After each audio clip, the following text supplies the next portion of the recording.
ekigambo ekisembayo The last one. Luka 23 Luke 23. Luke 23:42. We saw when Jesus was reconciling man with man. When he was making us one family. Now here. Luka 23 anamunya. Awo budde bwali butuuse essaawa nga 6 ne waba ekizikiza ku nsi yonna okutuusa essaawa 9. Enjuba obutayaka n'ejjigi ery'omu yeekaalu ne liyulikamu wakati 46. Awo Yesu n'ayogera n'eddoboozi ddene n'agamba nti, Kitange, nteeka omwoyo gwange mu mikono gyo. Bwe yamala okwogera ekyo n'awaayo obulamu. Yeebazibwe Yesu kubira Yesu ng'alizamaanyi. Give Jesus a mighty hand. Wakati ng'obudde bwefuukudde. Amid this weather, wakati ng'ebintu bikyakala. amid these things not going well. Laba y'ejjigi eryali liziyiza omuntu. That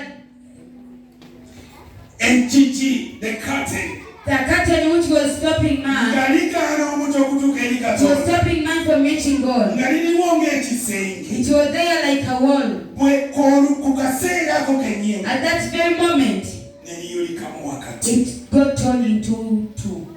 Ne liyulikamu wakati. It got torn into two parts.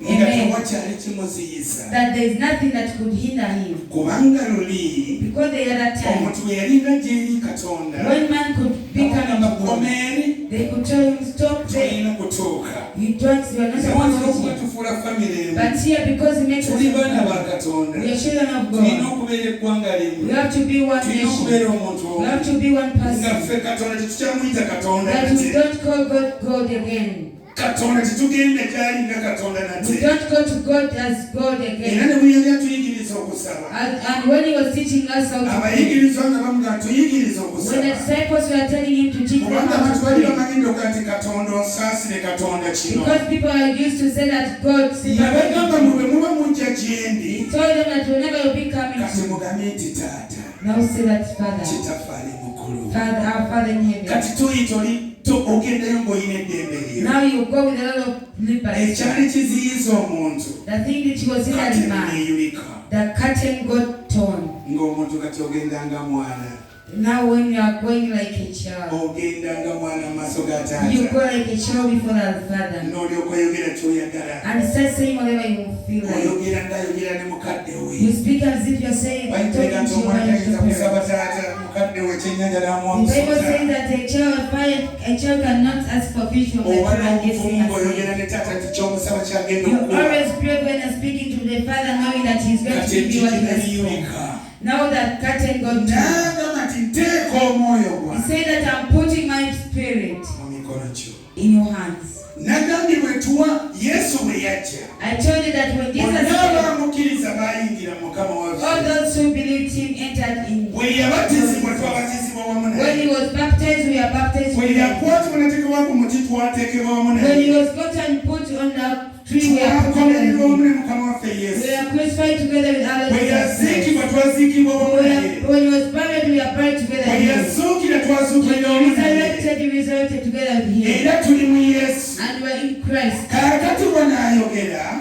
Now He has said nteeka omwoyo gwange that I put my mu spirit mikono gye. in your hands. Security Security ey'obulamu bwaffe. of our lives. Ffe tetuli ba mubiri. For us, we are not carnal. Tetuli mu ba mubiri. We are not carnal. Tuli ba mwoyo. We are of the Era tuli Spirit. myoyo And egyambadde omubiri. we are spirits dressed up with our body. Tetuli myoyo We are not spirits. naye tuli ba mwoyo. We are of the Spirit. Oluganda lutuule.